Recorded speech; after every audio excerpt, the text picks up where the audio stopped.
संजीवनी अस्पताल बाल एवं शिशु रोग, general surgery, plastic surgery, neuro surgery, नेत्र रोग, फिजियोथेरेपी, स्त्री एवं प्रसूति रोग, हृदय एवं शुगर रोग, हड्डी एवं जोड़ रोग, कार्डियोलॉजी, दंत रोग, इमरजेंसी चिकित्सक सुविधाओं में एक भरोसेमंद नाम है। आईसीयू कि भारतीय जनता पार्टी का संकल्प पत्र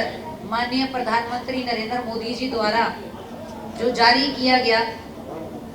उसी के निमित्त आज का जो ये हमारा प्रेस वार्ता रखी गई है, इसमें विशेष रूप से प्रधानमंत्री जी के नेतृत्व के अंदर जो नारी शक्ति को सशक्त करने का कार्य किया गया, हमारे पिछले प्लान के अंदर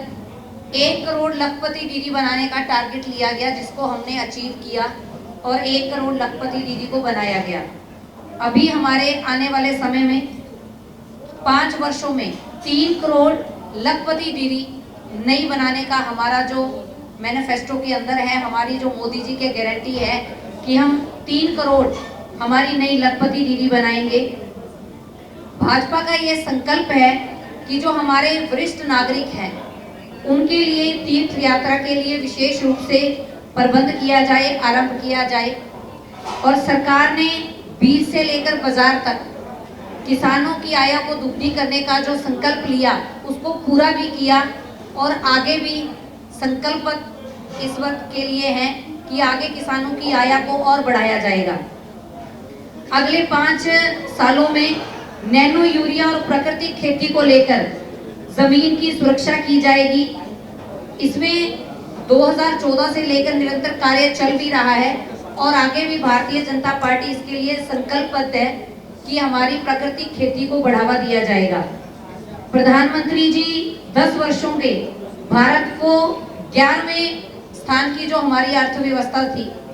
उससे हमने 5वें स्थान पर लेके आए और आने वाले हमारे समय में 5 वर्षों के कार्यकाल में तीसरी बड़ी अर्थव्यवस्था बनाने का हमारा संकल्प है। इसके साथ ही मोदी जी ने नागरिकों को शुद्ध पानी, साफ हवा और पोषक भोजन मिले, इसके लिए भारतीय जनता पार्टी संकल्पबद्ध है कि इसके लिए विशेष रूप से कार्य किए जाएंगे। हमारे प्रधानमंत्री की जो गारंटी है, इस गारंटी की गारंटी सिर्फ भारत नहीं देता, विश्व भी इस बात को मानता है। और जो माननीय प्रधानमंत्री जी ने पिछले कार्यकाल के दौरान करके दिखाया, जो उन्होंने कोरोना काल के अंदर किया, जो बड़े बड़े युद्धों के अंदर उनकी भूमिका रही, उसमें विश्व ने भी ये माना कि मोदी जी जो गारंटी दे रहे हैं, वो मोदी जी कहने के लिए नहीं, मोदी जी की जो गारंटी है, मोदी जी वो पूरा करने की गारंटी लेते हैं। 1,00,000 युवाओं को मेरिट के आधार पर हमारी हरियाणा सरकार ने बिना खर्ची, बिना पर्ची नौकरियां देने का काम किया। इसी तरह से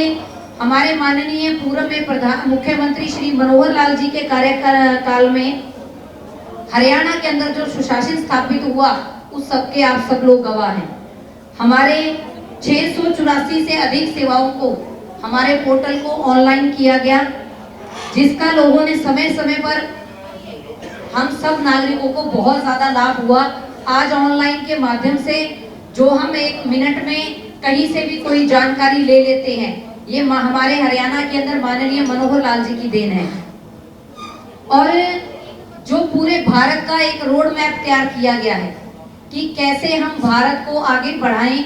कैसे 2047 के विकसित भारत के जो हमारा राष्ट्र है, वो सपना जो हम युवाओं ने लिया, हम साथियों ने लिया,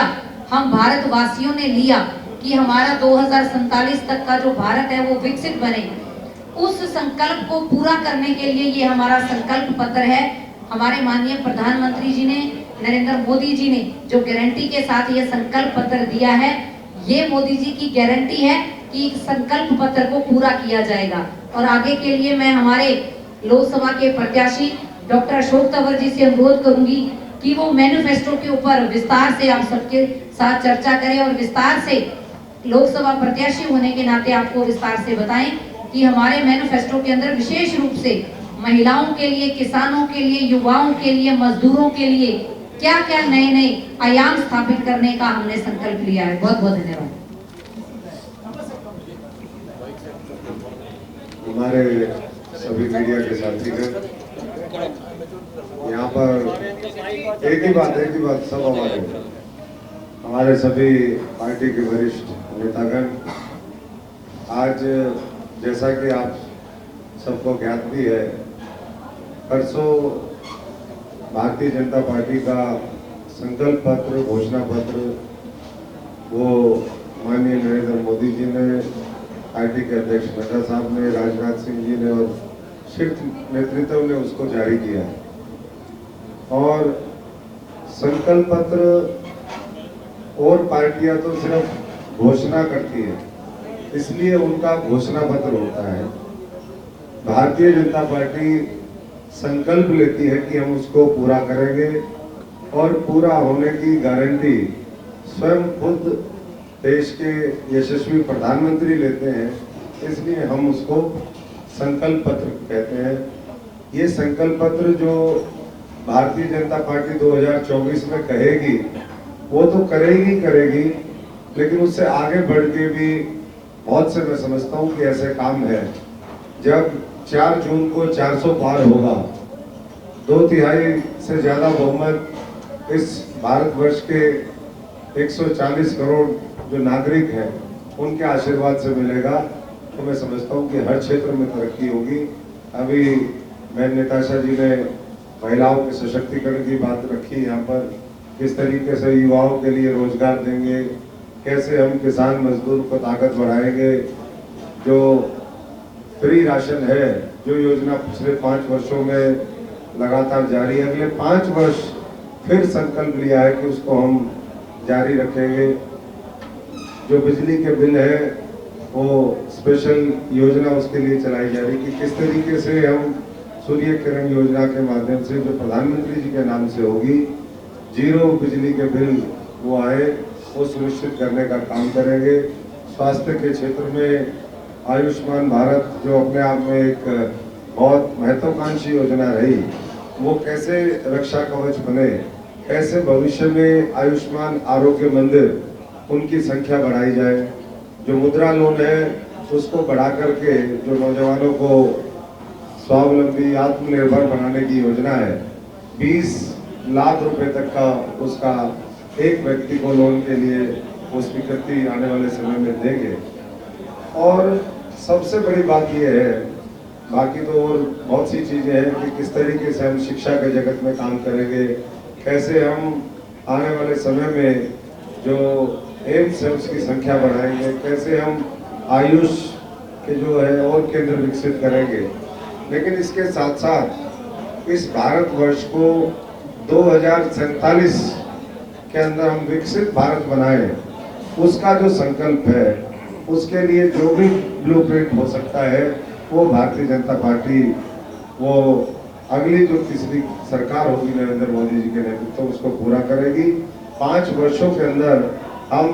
भारतवर्ष को तीसरी सबसे बड़ी अर्थव्यवस्था बनाने का काम करेंगे। और आप सब जानते हैं, क्योंकि हर व्यक्ति किसी न किसी प्रोफेशन से यहाँ पर जुड़ा हुआ है, कोई व्यापार से है, कोई खेती से। जब हम अपनी फसल बेचते हैं, जब किसान के खाते में पैसा आता है, जब आड़ती के खाते में पैसा आता है, तो वो उसका जो मुनाफा होता है वो परिवार के पालन पोषण के लिए भी खर्च करता है,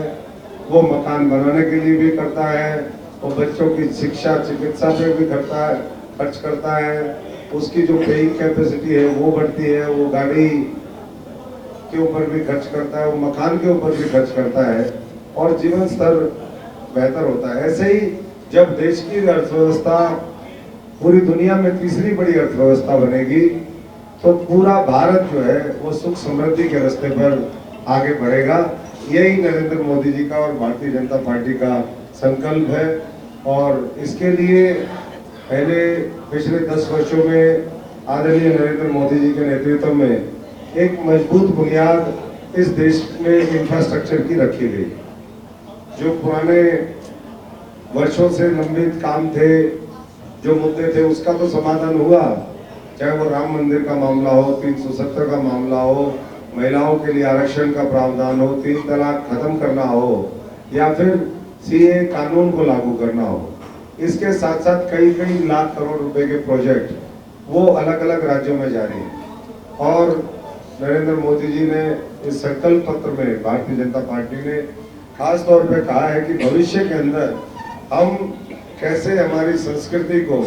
हमारे गौरव को, हमारी परंपराओं को और भविष्य में आगे बढ़ा सके,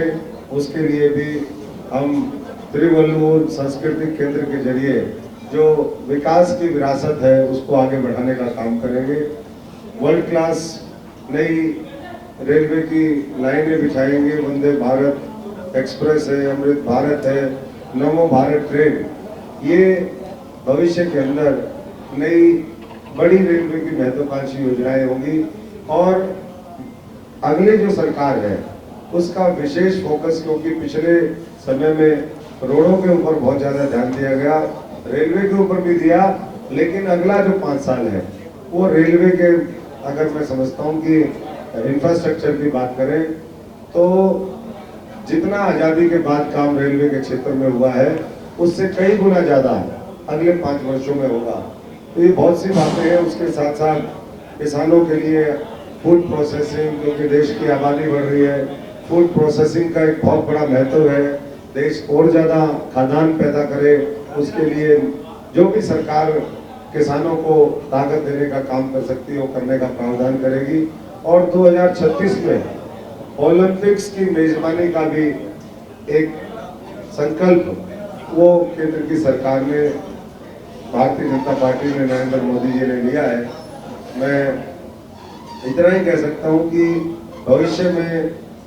जो भारत है हमारा, वो ग्लोबल मैन्युफैक्चरिंग हब बनने की ओर अग्रसर है। और ग्लोबल मैन्युफैक्चरिंग हब इसलिए कि पूरी दुनिया में आज हमारी सबसे बड़ी आबादी है। उस आबादी में जो वर्कफोर्स है 65% आबादी 35 साल के नीचे के युवाओं की है। और किसी भी मुल्क ने दुनिया में तरक्की तभी करी है जब उसके पास सबसे ज्यादा युवा आबादी हो, चाहे वो अमेरिका हो, जापान हो, जर्मनी हो, किसी भी, हम चाइना का उदाहरण उठा करके देखें तो आज जो हमारे देश के सामने डेमोग्राफिक डिविडेंड है उसका हम किस तरीके से देश की तरक्की में फायदा ले सकते हैं, ये मिलकर के सब लोगों को प्रयास करना है। और उसके लिए जो अवसर है वो अवसर उपलब्ध कराने का काम वो केंद्र की सरकार नरेंद्र मोदी जी करेंगे। विश्वकर्मा परिवार जनों का, एमएसएमई, छोटे ट्रेडर्स, उनके लिए स्किल डेवलपमेंट के लिए भविष्य में और ज्यादा योजनाएं आएंगी। और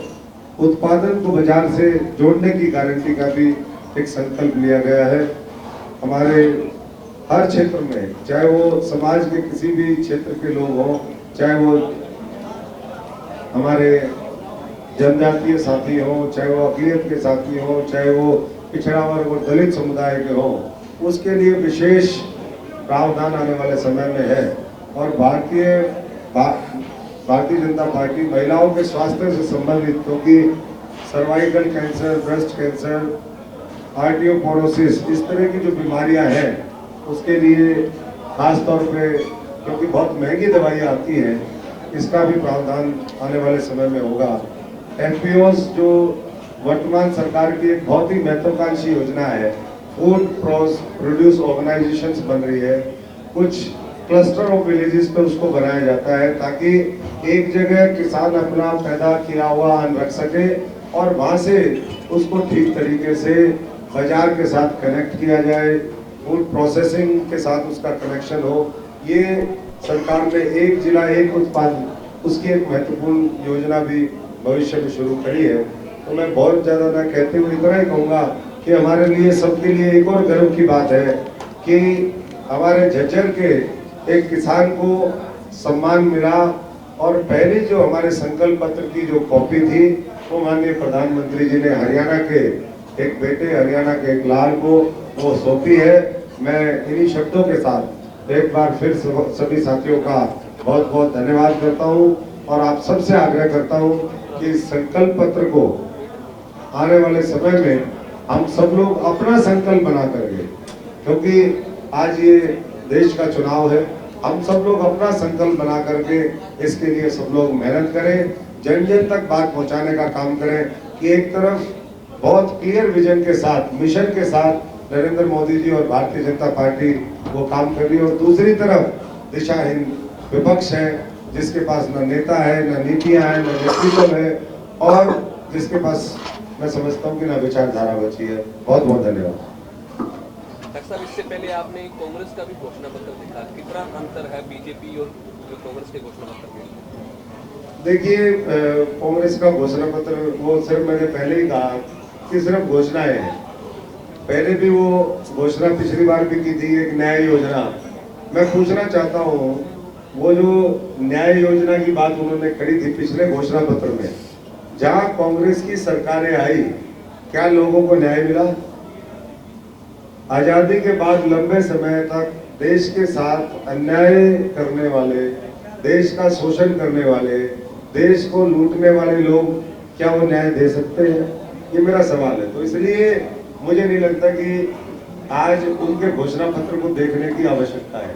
आज आवश्यकता है तो संकल्प से सिद्धि तक का रास्ता, वो हमें सब लोगों को मिलकर के तय करना है। और मैं उम्मीद करता हूं कि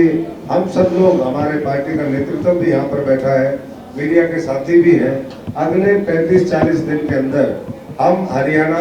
के हर घर तक पहुंचे, खास तौर पे सिरसा के एक एक व्यक्ति तक